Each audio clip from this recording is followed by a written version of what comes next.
buenas tardes, tengan todos ustedes. Soy Regina Altena, presidenta del Centro Mexicano Alzheimer, y les doy la más cordial bienvenida a la transmisión del día de hoy de nuestro programa Conexión Alzheimer. Como todos los martes de 6:30 a 7:30 de la tarde, hemos estado preparando temas de su interés. En nuestra entrevista de hoy estaríamos hablando del tratamiento farmacológico de las demencias. En la sesión de Alzheimer y la familia estaríamos hablando de sueños y visiones al final de la vida.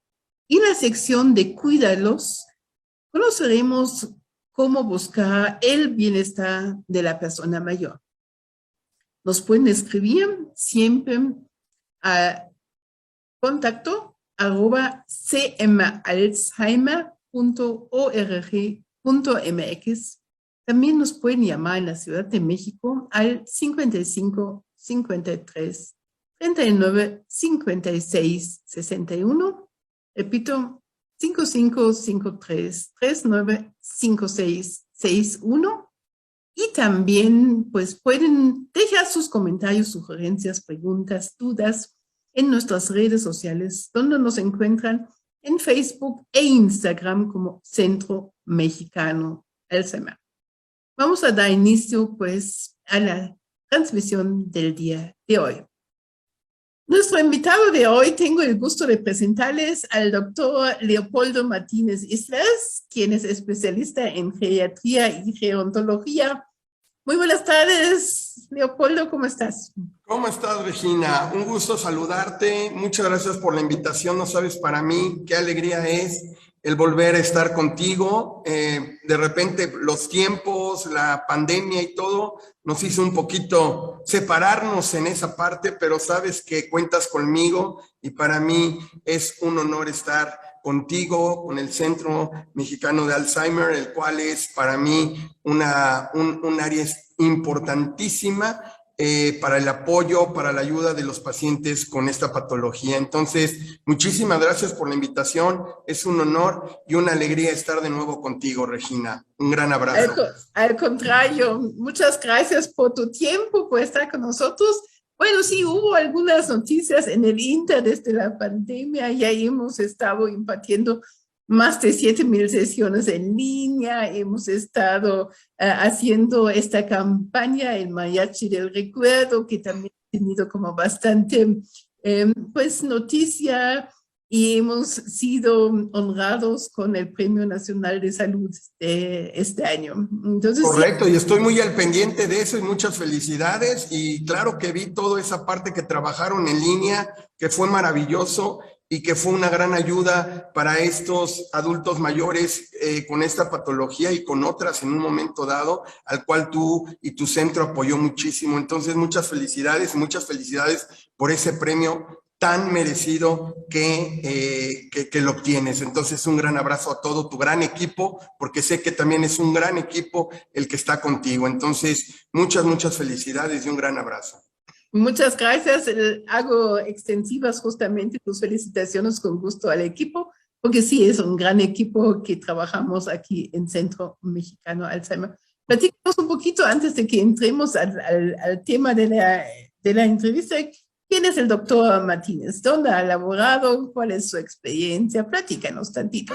Muchas gracias, Regina. Pues bueno, yo soy médico cirujano por la Universidad La Salle. Posteriormente también hice la licenciatura de gerontología en el Instituto Mexicano de Psico-Oncología y realicé diplomados con respecto al adulto mayor en la Universidad Anáhuac, en la Asociación Mexicana de Geriatría y Gerontología junto con el Hospital Ángeles Roma, y posteriormente hice la parte ya de diplomado para la parte de especialidad en el Instituto Nacional de Geriatría, del cual pues también tomé estos diplomados que me apoyaron para esta parte geriátrica.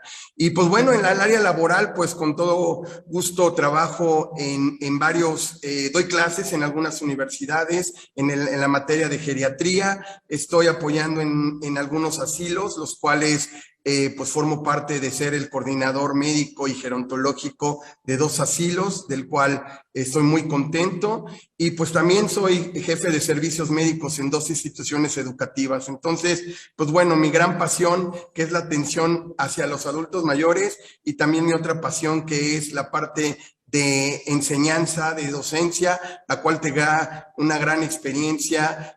También, obviamente, en el instituto donde hice gerontología, también doy la carrera de gerontología. Entonces, para mí es fascinante, pues, toda la oportunidad que he tenido de dar clases, de preparar alumnos. Y con respecto a mis adultos mayores, pues bueno, ¿qué te puedo decir? Soy el hombre más feliz de estar al pendiente con ellos y de ver pues muchos de los síndromes geriátricos que se presentan en ellos, y que para mí es una gran alegría poderlos apoyar, y como siempre lo digo, brindarles la mejor calidad de vida hasta ese último minuto, que eso es lo más importante para nuestros adultos mayores. Así es, así es. Y fíjate que ahorita justamente estábamos platicando en el marco de la campaña El Mariachi del Recuerdo, qué tanto nos falta hablar en la sociedad sobre este proceso del envejecimiento, y que las demencias no necesariamente significan 20 años de tristeza y de drama y de dolor, ¿no? Porque además no vamos a poder soportarlo. Entonces es tan importante de que los jóvenes pues también tengan estas nociones. Platícanos un poquito nuevamente antes de empezar con el tratamiento farmacológico. En la enseñanza hay mucha demanda, los jóvenes sí quieren estudiar gerontología. ¿Con qué se han estado enfrentando? Mira, desgraciadamente, y lo digo desgraciadamente, tú acabas de decir una palabra muy clave. Nuestra misma sociedad no entiende al adulto mayor. Yo siempre lo digo en mis clases, en mis pláticas, debemos de entender al adulto mayor, debemos de ver las necesidades que ellos tienen para poderles brindar una buena atención. Y hablo una buena atención en todos los niveles. En un nivel médico, en un nivel psicológico, en un nivel nutricional, odontológico, de trabajo social. Todas las áreas del área de la salud debemos de estar empapados de la atención del adulto mayor. Y tristemente, un poquito ya respondiendo a esta pregunta tuya, todavía no tenemos esa gran cantidad de gente interesada con respecto a la atención del adulto mayor. Como yo te comentaba, la materia que yo doy en la carrera de medicina es geriatría.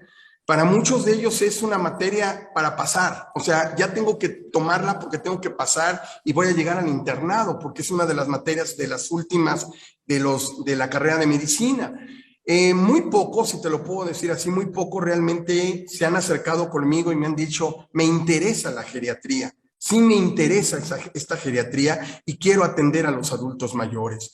Con respecto a la parte gerontológica, la cual es una licenciatura aparte, tenemos gente que se está capacitando, sí lo estamos teniendo, pero como yo siempre lo digo, debemos de capacitarlos al 100% y debemos de capacitarlos para que ellos tengan el conocimiento claro de cómo atender a nuestros adultos mayores.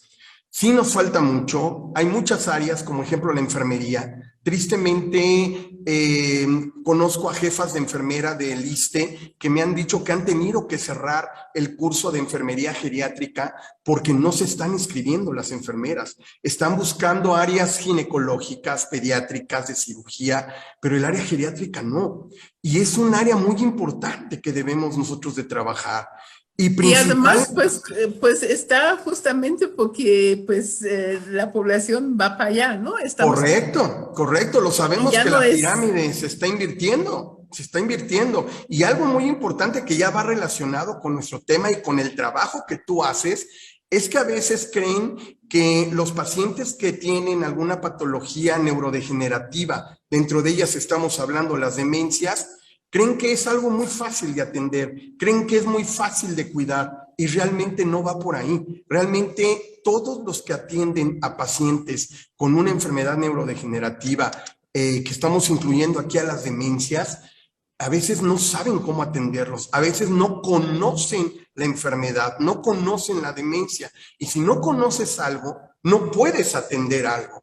Y ese es algo que nos preocupa porque tú bien lo sabes y lo hemos platicado tú y yo y en los congresos que he tenido oportunidad de estar contigo, sabemos muy bien que las demencias también van en aumento y cada vez más pacientes hay con problema de demencia y la pregunta es, ¿quién va a atender a estos pacientes que tienen demencia? Justo, ahorita ya, fíjate, hoy vi el dato de las personas con VIH, 360,000.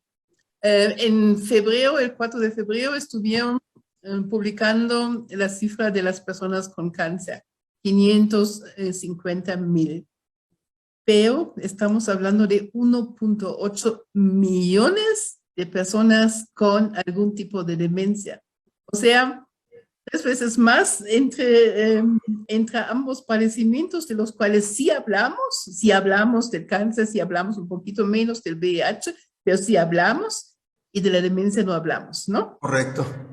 Decimos además, es una demencia senil, es normal, ¿no? Correcto, esa palabra que tú y yo le hemos tratado y lo digo también con todo orgullo porque tanto tú como yo cuando hemos concordado en algún evento lo hemos tratado de recalcar. Por favor, esa palabra ya no existe, ¿sí? Exacto. Tristemente sabemos inclusive de gentes del área de la salud que todavía habla de una demencia senil. Y eso es algo preocupante porque también indica que no estamos actualizándonos, que no estamos actualizando al área médica, al área de la salud, en todo lo nuevo que hay que aprender con respecto a las demencias, principalmente con la demencia tipo Alzheimer, que sabemos que es la primera, ¿no? O sea, hay otro tipo de demencia, sí, pero la demencia tipo Alzheimer sabemos que es nuestro primer paciente, nuestros primeros pacientes que nosotros debemos de conocer y atender. Entonces, totalmente de acuerdo contigo y tristemente todavía esa palabra de demencia senil, o yo siempre lo digo, es que es normal que mi abuelito se le olviden las cosas, pues oiga, ya tiene 82 años, es normal. Entonces, a ver, tristemente todavía nos falta mucho en esa parte. Realmente tú tienes toda la razón. Justo. Oye, y pues justamente todavía nos llegan hoy día, y tú también lo sabes, el sistema público de salud, personas no solamente con la demencia senil, sino que en el momento del diagnóstico, vamos a pensar que sí, el diagnóstico sea Alzheimer, sin embargo, el médico le dice a la familia, lléveselo a casa porque no hay nada que hacer. Entonces, de eso queremos hablar. Correcto. ¿Cuál es el tratamiento? Y sabes muy bien que, bueno, sabemos muy bien que el tratamiento, primero debemos de conocer la enfermedad, y reitero, para todos los que nos están viendo y escuchando, es muy importante que tengamos bien claro que todos los que están interesados con respecto a la atención de pacientes con algún tipo de demencia y en especial demencia tipo Alzheimer, debemos de conocer la enfermedad, debemos de ver por qué da, qué características tiene. Sabemos que todavía hay muchas cosas que se están investigando y dentro de eso están los tratamientos. Porque obviamente conocemos el tratamiento farmacológico de base que tenemos claro a nivel medicina cuáles son los medicamentos que actualmente se están usando con pacientes con algún tipo de demencia.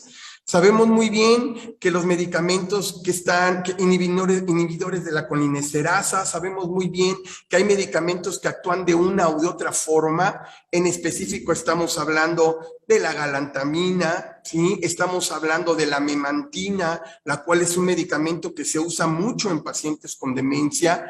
Lo sabemos que ahí están y sabemos que son medicamentos que nos están dando resultados con respecto a la parte de memoria, a la parte de que nuestro adulto mayor, esa capacidad de perder, como lo sabemos muy bien, obviamente empiezan a perder primero esa parte de memoria de corto plazo, obviamente la memoria de largo plazo ahí está presente y que también va a ir disminuyendo, pero que estos medicamentos sabemos muy bien que nos ayudan a que esto, yo siempre lo explico de esta forma, sea más lento y que obviamente nuestro paciente tenga, reitero, una mejor calidad de vida. Sabemos muy bien que hay medicamentos que se están estudiando ahorita. Por ahí estaba yo escuchando, y tú lo sabes también que estás empapada en esto, ¿no? Es que ya hay un medicamento que cura el Alzheimer. A ver, no estamos hablando de medicamentos hasta el día de hoy, yo siempre se los digo a mis alumnos, ¿no? Siendo las siendo las 16 horas, hasta el día de hoy no hay nada, ¿sí?, que cure el Alzheimer. Yo no sé si a las 16:10, a las 18 horas, hay un medicamento que lo cure. Se está investigando, sí, y se está investigando a diario. Pero sabemos muy bien que hasta Pues hemos escuchado de este nuevo medicamento de Estados Unidos, ¿no? Que además cura en precio, porque allí nos entra la curiosidad si es comercio o si es cura, pero ¿qué opinas de este medicamento? Mira, es que en los estudios, a eso iba ahorita. Sabemos muy bien que los medicamentos se están estudiando, sí. Sabemos muy bien que actualmente tenemos estos medicamentos que tienen que ver con esta parte monoclonales, los cuales están trabajando para tratar de encontrar una cura al Alzheimer. Y sí se está trabajando en ellos. Y ojalá muy pronto tengamos resultados de estos medicamentos, pero todavía no hay una respuesta. Muchos de ellos están en fase 2, en el cual todavía no podemos cantar victoria de algo. Con respecto a estos medicamentos que están derivados de esta parte monoclonales, se sabe que uno de ellos puede actuar inhibiendo este proceso que tiene que ver con la proteína tau, ¿sí?, y con beta amiloide, que sabemos que son los principales causantes de la demencia tipo Alzheimer, tratando de inhibir y que no se produzca para que la enfermedad no avance. Pero ¿cuál es el problema de estos medicamentos ahora que estamos leyendo toda esta información, que estamos leyendo a varios autores que nos platican de ello? Es que esos medicamentos se deben de dar al inicio de que está este proceso de la enfermedad.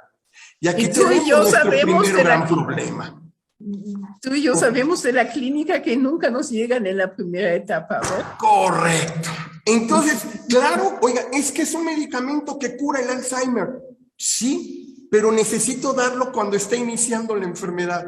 Dime cuántos pacientes detectamos iniciando la enfermedad. Es muy difícil. Y obviamente ninguno. Ninguno. ¿Por qué? Porque todos llegan ya en otra etapa, ya llegan en otro proceso. Entonces, el medicamento ya no me va a actuar. Por lo tanto, tenemos que leer, no tenemos que dejarnos a veces por escuchar, ¿no? Es que hay un medicamento que cura el Alzheimer. Ah, ¿qué crees? Ya escuché que hay un medicamento que cura el Alzheimer. Perdón, hasta el día de hoy no hay medicamento que cure el Alzheimer. ¿Se están estudiando? Sí. ¿Se están investigando? Sí. ¿Se están haciendo ya pruebas en fase 2? Ya en una fase 3, sí se están haciendo, pero todavía no hay nada autorizado por la FDA que nos indique que ya es un medicamento comprobado para atender algo. Hasta el día de hoy no hay medicamentos autorizados más la ribastamina, la galantamina y la memantina, que son medicamentos que están autorizados para el proceso de la enfermedad de Alzheimer en la parte de memoria. En esa parte de ayudar a que el paciente, reitero, yo lo veo así, sea más lento este proceso y por lo tanto tenga una mejor calidad de vida. Pero la memoria es uno de 7 síntomas, nos faltan todos los demás. Y correcto.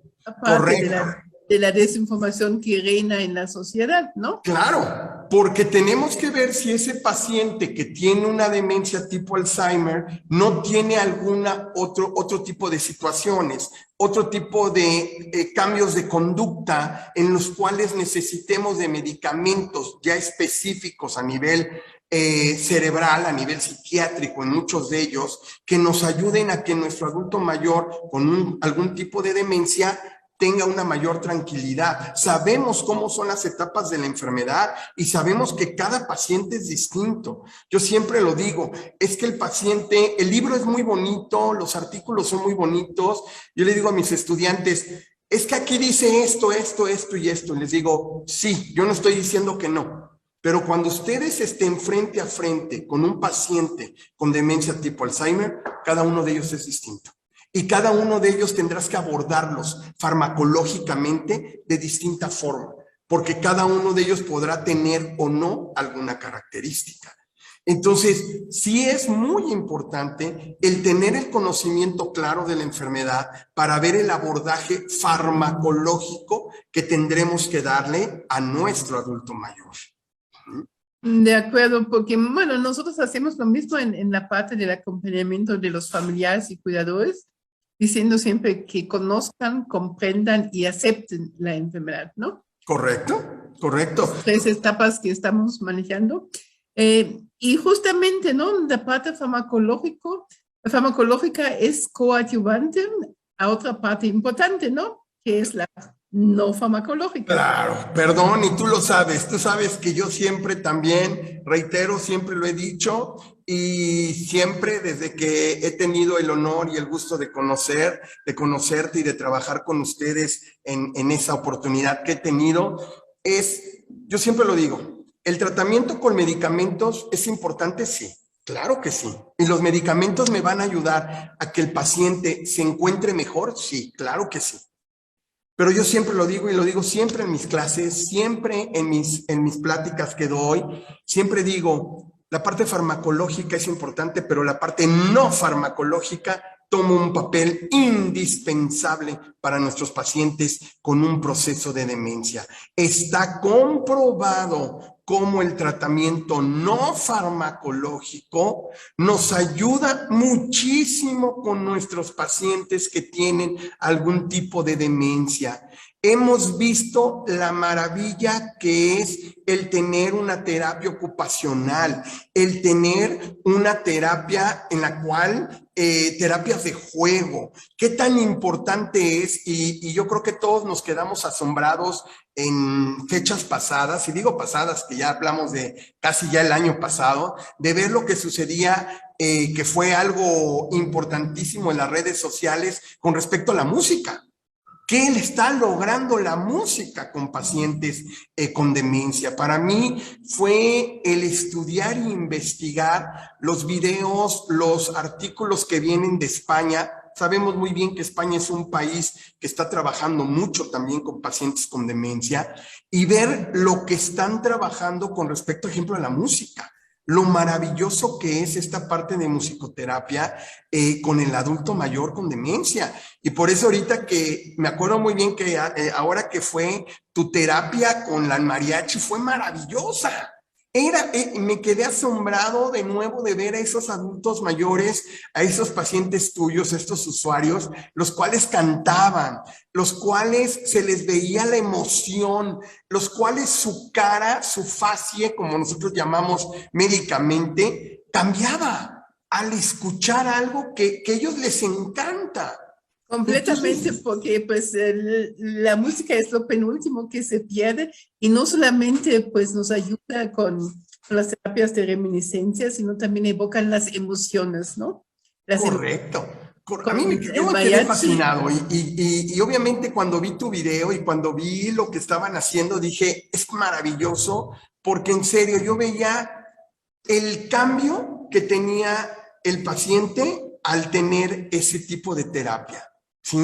Y está comprobado, y estamos hablando que está comprobado porque ya es parte de un tratamiento no farmacológico. Y por eso es importantísimo que nosotros, los que estamos en el área médica, los que trabajamos con adultos mayores, tengamos el apoyo de este tratamiento no farmacológico. Ahí dices una cosa muy importante y te lo agradezco enormemente, Leopoldo, porque hemos estado batallando un poquito con el área médica porque luego no nos quieren ver como de lo que somos, nos complementamos porque necesitamos las dos, necesitamos el farmacológico, pero también necesitamos el no farmacológico. Y muchas veces tus colegas nos dicen, no, nada más con la memantina y más allá no. Yo creo que los últimos minutos que nos quedan en esta entrevista me gustaría mucho que hablaras de las demencias vasculares, porque allí sí es indispensable que tengamos el componente farmacológico, pero igualmente el no farmacológico. Correcto, y recuerden que para todo esto, que digo, la parte no farmacológica la no farmacológica sigue siendo lo mismo para cualquier tipo de demencia, porque es totalmente la forma en cómo le va a ayudar a nuestro paciente. Pero con respecto, ejemplo, a las demencias vasculares, es muy importante ver que no nada más tenemos que actuar con los medicamentos como ejemplo memantina, que sí funciona también, pero que tenemos que ver la causa de la demencia vascular, porque podemos encontrar que la mayoría de estas demencias se deben a accidentes vasculares cerebrales, los cuales para muchos se conoce también como un infarto cerebral, los cuales llegan a provocar este tipo de demencias. Y para eso es muy importante el seguimiento médico. De ahí va que es muy importante que se descarte por medio del especialista, que también es muy importante recalcarlo. ¿Quién es quien tiene que estar valorando esta parte? La parte de neurología nos tiene que ayudar mucho a determinar qué tipo de situación está presentando nuestro paciente. Si es una demencia de tipo vascular, al estar ya comprobada por medio de una tomografía o de una resonancia magnética, ver la dimensión de la lesión que se tiene y de ahí empezar el abordaje médico. Si el abordaje médico indica algún tipo de tratamiento quirúrgico que puede llegar a suceder, se lleva a cabo. Si no es una situación mayor y se necesitan los medicamentos, pues obviamente tenemos que ayudarnos con los medicamentos que nos van a ayudar a que esa parte de circulación cerebral esté establecida. Sabemos muy bien, ahora dentro de toda la nueva información que tenemos de la enfermedad de Alzheimer, de la demencia tipo Alzheimer, sabemos la importancia que tiene la hipertensión arterial. La hipertensión arterial es un factor muy alto para llegar a presentar a un paciente con demencia tipo Alzheimer o de demencia tipo vascular por el no cuidado del paciente. Si juntamos una hipertensión, una diabetes, una obesidad, estamos conjuntando mayores probabilidades de que tengamos colesterol alto en la sangre, más colesterol alto en la sangre y algún problema cardiovascular, una fibrilación del corazón, etcétera, etcétera, porque lo que ahí sí necesitamos hacer a toda costa, y es importante que quienes nos escuchen lo sepan diferenciar. Ahí es muy importante que ustedes sí le den estos medicamentos a las personas mayores para evitar otro infarto. Correcto.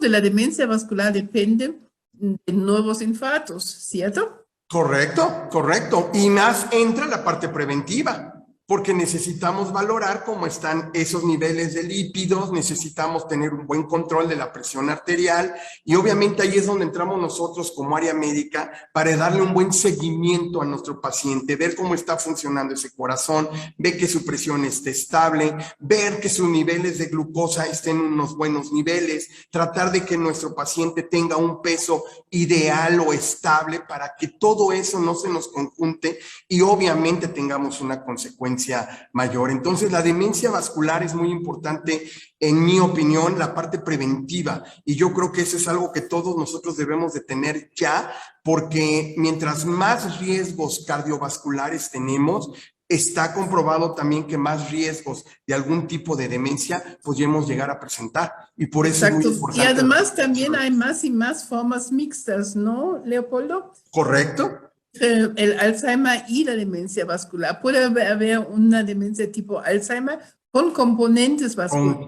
Correcto, correcto. No están, oigan, entonces, no están peleados. No puede haber que se vaya encogiendo el cerebro y además desde unos infartos cerebrales, ¿no? Correcto, entonces, correcto. Sí es importante que sepamos cuál es este tratamiento, qué tenemos que hacer y cómo lo complementamos, porque nosotros desde el Centro Mexicano Alzheimer también estamos aplicando las pruebas cognitivas y demás pruebas, porque somos un equipo multidisciplinario desde las áreas de psicología, agricultura, enfermería, terapia física y nutrición. Y ahorita estamos justamente en las valoraciones semestrales y fíjate que el año pasado podemos afirmar que en la prueba MOCA, que estamos adaptando para utilizarla en línea, que nos mide el nivel de cognición. Correcto. 9 de 10 de nuestros pacientes, y el 10º fue porque sí tiene una demencia ya más avanzada y grave, pero 9 de 10 pues tuvieron un mejor nivel cognitivo a través de nuestras terapias. Correcto. en las mediciones de principio de año versus junio, tenemos una señora que subió 5 puntos su desempeño cognitivo entre una y otra prueba. Entonces, sí tenemos toda esta sistematización y podemos afirmar con este mismo gusto que lo hace el doctor Martínez Islas, de que sí es eficaz el tratamiento no farmacológico. Correcto. Para mí, reitero, para mí a veces es primordial primero el tratamiento no farmacológico y posterior el fármaco. No es que no sea importante, pero el tratamiento farmacológico es un punto de seguimiento, pero el no farmacológico logra lo que tú dices, logra que podamos ayudar al paciente a tener procesos de evolución positiva. El medicamento ayuda, sí, sí ayuda, pero la parte no farmacológica para mí es indispensable. Y como tú lo comentabas, respeto la opinión de mis compañeros médicos, ¿verdad? Lo respeto, pero creo que sí tenemos que estar conscientes todos los que estamos trabajando con el adulto mayor, que tenemos que trabajar en equipo y tenemos que ser un equipo inter y multidisciplinario y trabajar también para lograr el bienestar de nuestro paciente con demencia, logrando que el tratamiento farmacológico se junte con el tratamiento no farmacológico y los resultados van a ser muy, muy favorables. Justamente, pues agradezco muchísimo la participación del geriatra y gerontólogo, el doctor Leopoldo Martínez Islas, en esta tarde, en este espacio. Muchísimas gracias, Regina. No sabes lo contento que estoy, no sabes lo contento que me puse al recibir tu invitación. Dije, tengo que correr, tengo que llegar para poder estar contigo. Y la verdad, muchas, muchas gracias por la invitación. Espero volver a estar contigo, espero vernos próximamente. Sabes que cuentas conmigo, sabes que lo que necesite el centro también estoy ahí con ustedes. Y pues bueno, antes que nada, desearte lo mejor y un excelente año con mucho éxito que se va a tener. Se nos vino la pandemia y se frenaron muchas cosas, pero ahora que pues estamos retomando todas nuestras actividades, sé que el Centro Mexicano de Alzheimer tendrá mucho éxito y tiene mucho que hacer con los pacientes que tienen ese tipo de demencia tipo Alzheimer. Entonces, un gran abrazo, muchas felicidades por tu premio y cuentas conmigo para lo que necesites. Un gran saludo a todos y muy bonito día. Gracias. Muchas gracias. Hemos llegado a la sección de Alzheimer y la familia. Y le doy la bienvenida en esta tarde a nuestra coordinadora de psicología, la licenciada Ana Lilia Cipriano Nájera. Muy buenas tardes, Ana Lilia, ¿cómo estás? Hola, Regina, muy buena tarde. Muy bien, muchas gracias. Aquí iniciando ya en esta sesión que me encanta tanto para los familiares y cuidadores y público en general. Muy bien, pues bienvenida y hoy nos traes como siempre un tema muy interesante, los sueños y las visiones al final de la vida. Cuéntanos, adelante. Muchas gracias, Regina. Pues sí, el día de hoy aposté porque este tema les gustara mucho como a mí. Es un tema quizá que no todos concebimos como algo pues que quisiéramos pasar. Sin embargo, es algo de lo cual realmente sí tenemos que vivir, que pasar. Es una situación al final de la vida. Quiero iniciar esta conversación con ustedes al hablar sobre lo que son los relatos, algunos de los relatos que en algún momento han tenido los pacientes que se acercan al final de la vida. Y cuando hablamos de pacientes es porque normalmente ya están en una etapa de deterioro, en una etapa de transición donde está declarado que en algún momento pueden fallecer. Obviamente estas experiencias a veces no se dan, o más bien no se dan cuando se presenta un fallecimiento repentino, cuando hay un accidente, porque obviamente no, ni siquiera se espera este final de vida. Entonces, quiero compartirles estos relatos para que nos adentremos a conocer si ustedes han tenido alguna experiencia relacionada o alguna situación parecida en sus vidas. Ojalá puedan rescatar esas experiencias, recordarlas y que me vayan siguiendo en cómo ha sido la propia experiencia para ustedes. Puede ser de alguna persona joven, de alguna persona en edad adulta o incluso de una persona mayor, porque estos relatos así se registran de personas que en algún momento han tenido que fallecer. Empiezo con el primer relato. Mi padre murió hace 24 años. Y recuerdo que unos días antes de morir, veía a su mamá y decía que ya venía por él. Él lloró al verla porque había quedado huérfano a los 8 años y murió a los 50. Irma García. Mi hermanita murió de cáncer de pulmón, segundo relato. Y al día de su muerte me dijo que la Virgen María estaba con ella. Le dije que le pidiera que se la llevara y ella me dijo, ya le dije, y me dijo que sí. Y a los 45 minutos murió. Marina Castro. Tercer relato. Mi mamá hace 2 años falleció y ella vio un ángel inmenso a los pies de su cama y me contaba que venía un hombre de blanco a visitarla todos los días. Fue una semana.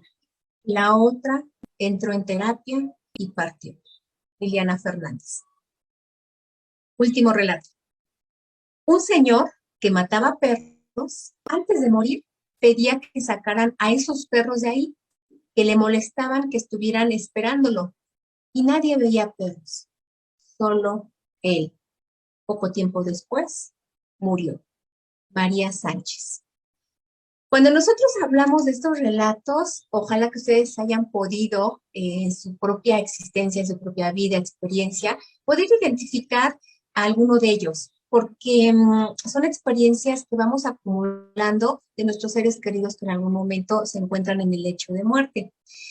Estos fenómenos ocurren meses antes de la muerte de la persona. Incluso pueden ser meses, semanas, días, o instantes, así como en uno de los relatos que compartimos, donde incluso algunos minutos antes de morir se presentan estas situaciones. Y si hablamos de por qué se presentan, es como un tipo aviso de que la muerte se aproxima para quien la experimenta. Eso es algo importantísimo. Pero ¿qué significa también esto? Significa que hay un arte de morir. A lo mejor no todos lo concebimos igual, porque la muerte no nos gusta hablar de ello, nos da miedo o tenemos expectativas de qué va a pasar con los nuestros, con nosotros mismos, nuestra historia de vida. Y muchas veces nos planteamos esta parte de qué va a pasar con el mundo cuando yo ya no esté, y eso nos da miedo pensarlo. Y yo muchas veces cuando alguien me pregunta eso de la muerte, de qué va a pasar en el mundo cuando uno no está, pues yo les contesto, es que va a pasar exactamente lo mismo que pasaba antes de que tú nacieras. El mundo va a seguir, la gente va a seguir, las familias van a continuar, el mundo en su ambiente, en su estructura, en el universo en general, va a continuar. Nosotros somos parte temporal y en esa finitud del ser humano, pues vamos a morir un día. Entonces, hay un arte detrás de morir, que insisto, a veces no concebimos, pero que sí es real. Entonces, cuando hablamos de estas vivencias, de estas visiones y sueños al final de la vida, las podemos nosotros identificar en 6 categorías. Las personas que han fallecido han reportado en algún momento presencias reconfortantes. Es decir, que las personas, algunos de sus visiones o sueños ya cuando van a fallecer, son estas experiencias que quizá en algún momento quisieron transitar, como estar cerca del mar, en algún paisaje bonito, en una presencia de un ser supremo, por ejemplo, porque esa parte les reconforta, saber que van a llegar ante un ser supremo de acuerdo a los ideales o a la filosofía de vida que cada uno tenga, a su propia espiritualidad incluso. Alguna otra de la categoría sobre este arte de morir, estamos hablando sobre la preparación para irse de viaje. Es decir, muchas veces las personas hacen un tipo ritual de despedida con los suyos, sobre todo les decía yo en estas enfermedades crónicas que van deteriorando pues la salud de la persona. Y esta preparación para irse de viaje es saldar todas las cuentas que tengan pendientes, es aprender a despedirse de cada uno de sus seres queridos.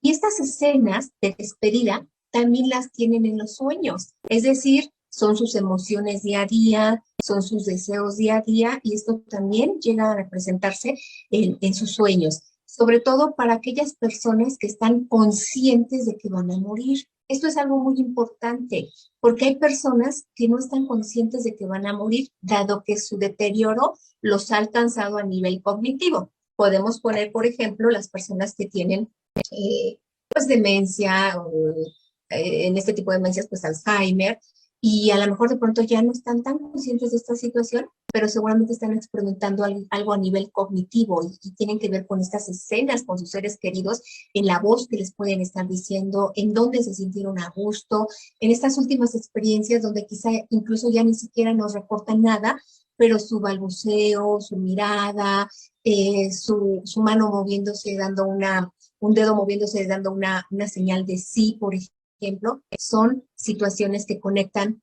la última etapa. También otra de las categorías que nos podemos encontrar cuando uno se acerca al final de la vida es mirar o interactuar con personas que han muerto, como lo veíamos en uno de los relatos justamente. ¿Y qué significa esto? Significa que tenemos estas experiencias donde ven a su mamá, a su papá, a sus hijos que vienen por ellos, o personas que ya han trascendido, que ya están en otro plano, pero sin embargo en sus sueños constantemente las ven. Si ustedes alguna vez han escuchado a sus familiares en esta transición de pues ya fallecer, decir que vienen por ellos seres que ya no están aquí, familiares que ya no están aquí, seguramente están en esta categoría de interactuando con alguna persona que ya falleció. Otra categoría serían estos mismos seres, pero que los están esperando, es decir, en la categoría anterior que hablábamos de interactuar con personas muertas, incluso pudieran no ser tan conocidas, sino simplemente personas que en algún momento han fallecido.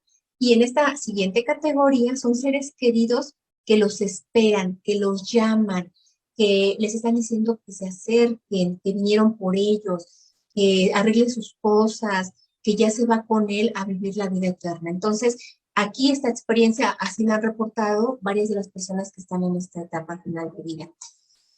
Tenemos otra categoría que tiene que ver con las vivencias angustiosas. Fíjense que esta es una de las situaciones más complicadas porque muchas personas no logran resolver los temas que tienen en vida y muchas de estas vivencias las experimentan en los sueños y como visiones, ¿no? Como esta cuestión de sus principales miedos, de dejar solos a sus hijos, de saber qué va a pasar con ellos, de su casa, incluso de cosas que a lo mejor de pronto para algunos pudieran ser superficiales, pero para ellos implican algo muy importante y significativo, y a lo mejor desde dónde van a estar sus esposas, que se va a quedar con su mascota, por ejemplo, con su casa, si ya no va a poder continuar o hacer un viaje que tenía pendiente, y de ahí pues nos pasamos inmediatamente a la última categoría, que son estos temas pendientes justamente, cuando a veces las personas no han podido pues,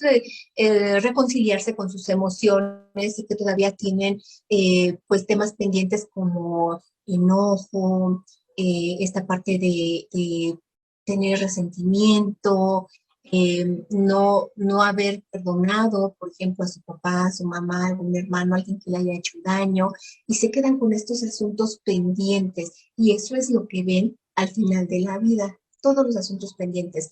Algunos autores han dicho que, bueno, pues autores estudiosos de la muerte han mencionado que muchas personas incluso ven cómo van pasando cada una de las escenas de su vida en diferentes momentos, desde que son niños, adolescentes, adultos, y que van viendo esta transición de las escenas de su vida desde este bautizo, la boda, cuando se graduaron, cuando crecieron los hijos y demás.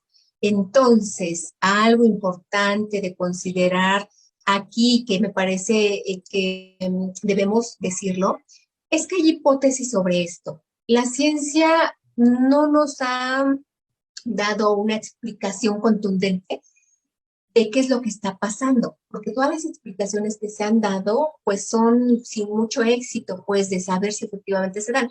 Lo que yo les acabo de mencionar son relatos que nos hacen pensar que el común de la gente lo vive así, pero algo científico de que estos sueños y visiones realmente existan como consecuencia de esta parte de vida, pues bueno, no está como tal ya dada o afirmada. Y muchas veces algunas hipótesis que se plantean es que debido a la medicación o el medicamento que está tomando la persona por alguna enfermedad ya crónica, pues puede llevarle a tener estas visiones y estos sueños al final de la vida. Incluso también el apego a alguna religión en particular puede orillarle a eso. Entonces, se han rechazado varias hipótesis bueno, una de ellas les decía que es por los medicamentos, la espiritualidad, incluso por las propias alucinaciones.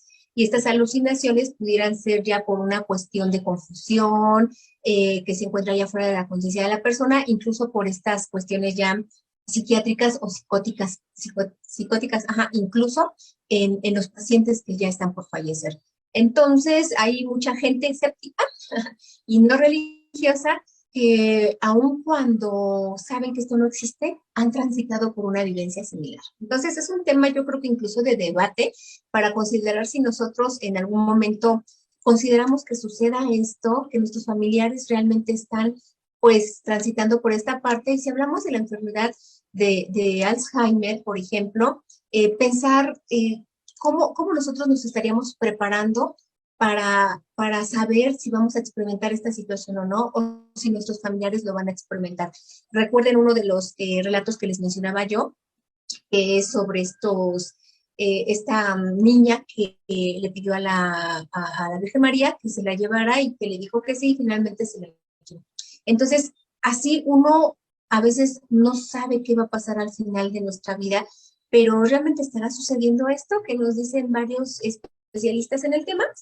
Y bueno, pues la verdad es que el saber en que va a haber un día final de nuestra vida, pues puede ser una experiencia, no deberíamos verla como algo negativo, sino una experiencia rica en significado y en expresiones de amor. Poder decirle a las personas que se quedan, pues el amor y el cariño que les tenemos, resolver nuestros pendientes mucho antes para que no tengamos que llevarlos a nuestro lecho de muerte y también poder hacer en esta última etapa una transición finalmente pues adecuada, lo más que se puede y siempre va a ser rodeado de tu familia en la tranquilidad del hogar, principalmente es como lo comentan estos relatos y que para cada uno de nosotros va a ser una forma única, eso es definitivo, va a ser algo único, quienes lleguemos a un final donde podamos hacer esta transición, está bien, habrá otros que no lleguemos a ese final porque nuestra muerte no nos permitirá a lo mejor que estemos en un lecho de muerte como tal, sino que a lo mejor sea algo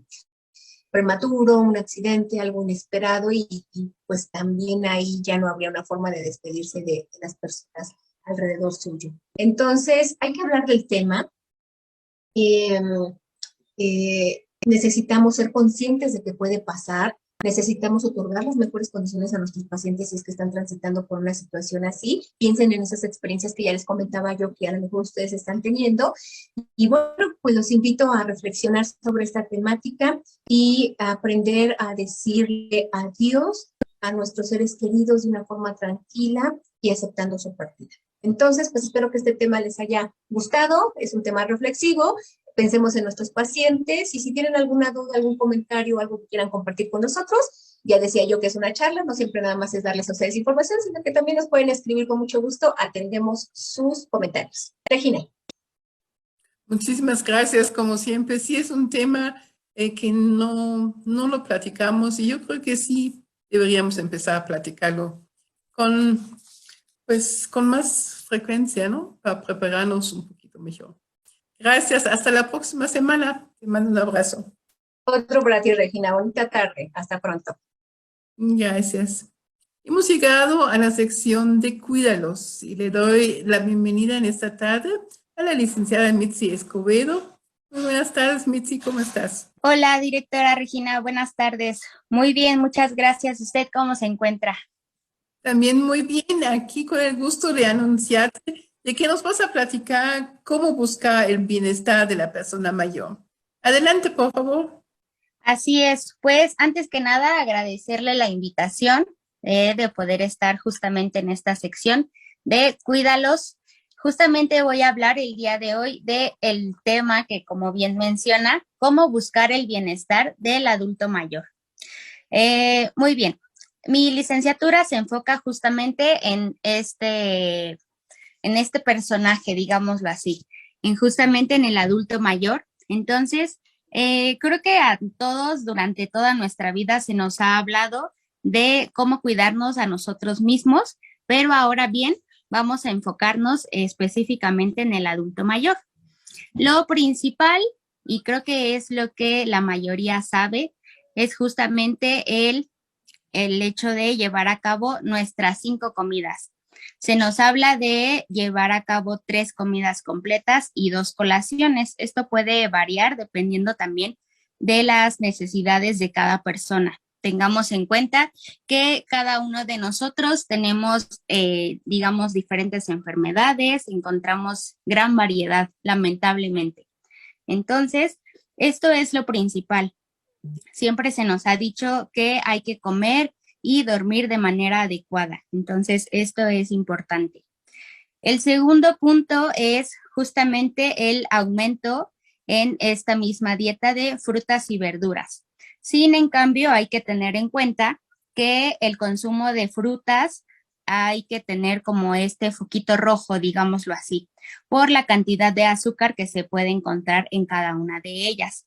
Sin embargo, el consumo de verduras, eso sí puede ser a una cantidad basta y como nosotros lo veamos mejor, ya que de igual manera, si por ejemplo las hervimos, esto nos aporta agua a nuestro cuerpo, entonces esto pues nos da una mayor ingesta de agua, digámoslo, comiendo estas mismas verduras. El siguiente punto es el consumo de pescados, de carnes blancas y quizá la disminución de carnes rojas o bien medir este punto. Esto justamente porque sabemos que su ingesta pues es un poco más riesgosa, digámoslo así, y sabemos que a nuestros adultos mayores siempre se les hace como este chequeo mensual, ¿no? Entonces aquí nos podría significar un gran problema en el hecho de estos triglicéridos o este tipo de cosas. Entonces, es mejor el consumo de pescado porque también nos agrega vitaminas a nosotros. Y las carnes blancas como el pollo, por ejemplo. Otro punto es la disminución de sal y azúcar. Esto aunado también a las enfermedades que nuestros adultos mayores puedan llegar a adquirir. Esto, por ejemplo, como la hipertensión. Es importante también tener esto en cuenta o también la diabetes mellitus, dependiendo en la etapa en que se encuentre. Entonces, es importante, sí es muy rica el azúcar, sí es muy rica la sal, pero hay que medirnos. Otro punto que quizás sea casi imposible es el hecho de evitar estresarnos. Y sí, quizás sea imposible porque incluso el hecho de salir a la calle, de escuchar tantos claxons sonando, tanta gente quizá que también ya va estresada, enojada por el tráfico, pero esto es importante y porque también esto puede repercutir justamente en nuestro sueño, en nuestro descanso. Entonces, creo que a muchos nos ha pasado que estamos como muy llenos de cosas a la semana y justamente implica esto, ¿no? Como el hecho de que no podamos dormir o conciliar nuestro sueño. Otro punto es el hecho de beber agua de 6 a 8 vasos al menos al día. Esto, recuerden que les mencionaba acerca de las verduras, ¿no? Que quizá esto nos pueda aumentar agua, pero realmente es mínimo. Entonces hay que aumentar nuestra ingesta de agua y evitar claramente los refrescos, que pues son muy ricos, pero también nos atrofian mucho la vida y también pues nuestros mismos sistemas.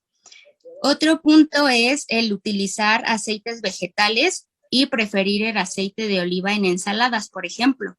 Esto refiriéndolo a que bien, ahorita se ha puesto mucho de moda el hecho de estas freidoras de aire, en donde sustituyen justamente como el calor que da la freidora por las grandes cantidades de aceite que llegamos a usar.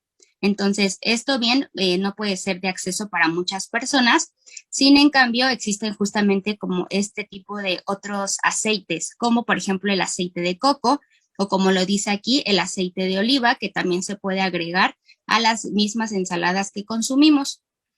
El siguiente punto es el realizar ejercicio físico todos los días, al menos 30 minutos. Esto cuenta como caminatas diarias, que quizá tenemos a la mascota y la sacamos a caminar. También tenemos adultos mayores que aún pueden correr y se avientan sus maratones, y me ha tocado correr con adultos mayores. Entonces, esto también es muy padre, el hecho de implementar a nuestra vida diaria todas estas actividades, y sobre todo para mantener nuestra mente trabajando y sobre todo también nuestro cuerpo para que no se nos atrofie.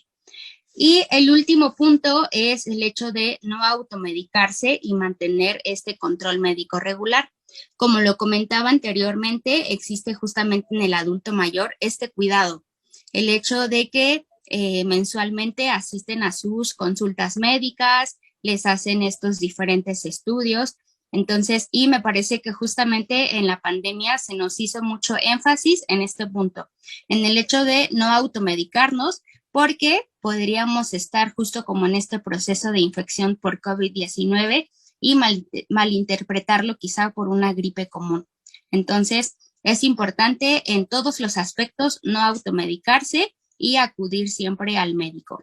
Entonces, estos fueron como unos tips, o bien como estos puntos básicos que quizá a nosotros nos enseñan justo para tener como este bienestar en nuestra vida.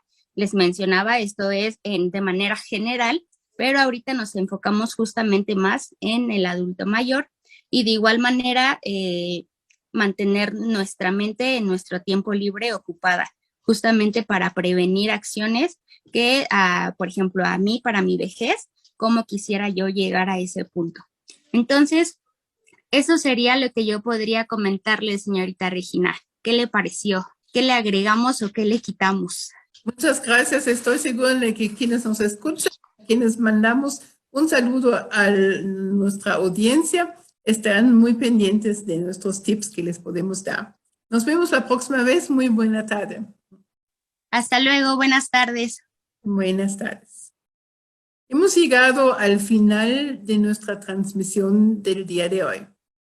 Soy Regina Altena, presidenta del Centro Mexicano Alzheimer, y les doy las gracias a nuestros invitados, a nuestros especialistas, a nuestras compañeras por hacer posible este espacio de conexión Alzheimer. Las gracias a ustedes por brindarnos esta posibilidad de poder llegar a sus casas, de poder acompañarles en este proceso de cuidar a una persona. Los espero la próxima semana en otra hora de Conexión Alzheimer. Les mando un gran abrazo. Muchas gracias.